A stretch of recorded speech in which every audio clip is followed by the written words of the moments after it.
गुरुर्ब्रह्मा गुरुर्विष्णु गुरुर्देवो महेश्वर, गुरु साक्षात परब्रह्मा तस्मै श्री गुरुवे नमः। हमारी जो भारतीय संस्कृति है उसमें एक गुरु शिष्य की परंपरा है, वो प्राचीन समय से चली आ रही है। हमारी संस्कृति में गुरु का स्थान सबसे ऊंचा माना गया है। पहले विद्यार्थी जो थे वो गुरुकुल में अभ्यास के लिए जाते थे। वहाँ उनको जो शिक्षा दी जाती थी वह सिर्फ पुस्तक तक सीमित नहीं होती थी, बल्कि उनको जंगलों में लकड़ियाँ काटने के लिए ले जाया करता था। स्वयं उनको भोजन बनाने के लिए सिखाया जाता था।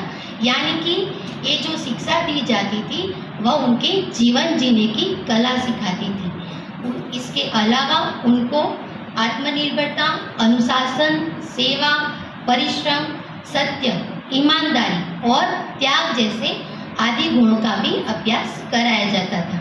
वहाँ गुरुकुल का उद्देश्य विद्यार्थियों को केवल विद्वान बनाना नहीं था, बल्कि उनको एक आदर्श और जिम्मेदार नागरिक के रूप में तैयार करना था।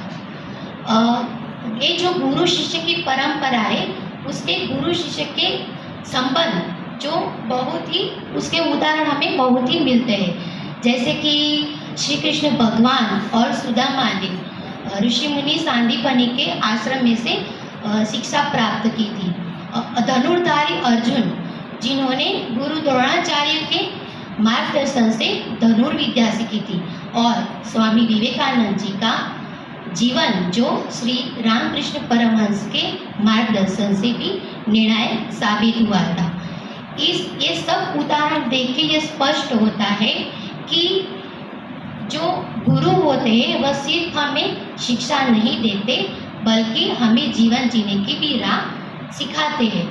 पर आज समय बदल गया है। इस आधुनिक युग में इंटरनेट का महत्व बढ़ गया है। जैसे कि ऑनलाइन शिक्षा, कृत्रिम बुद्धिमत्ता यानी कि AI के द्वारा, ये जैसी नई टेक्नोलॉजी के द्वारा हमें ज्ञान प्राप्त करने के जो सोर्स है वह एकदम इजी हो गए। बल्कि ये जो टेक्नोलॉजी है वह हमें ज्ञान दे सकती है, लेकिन सत्य बोलना, संस्कार सीखना, यह तो हमें सिर्फ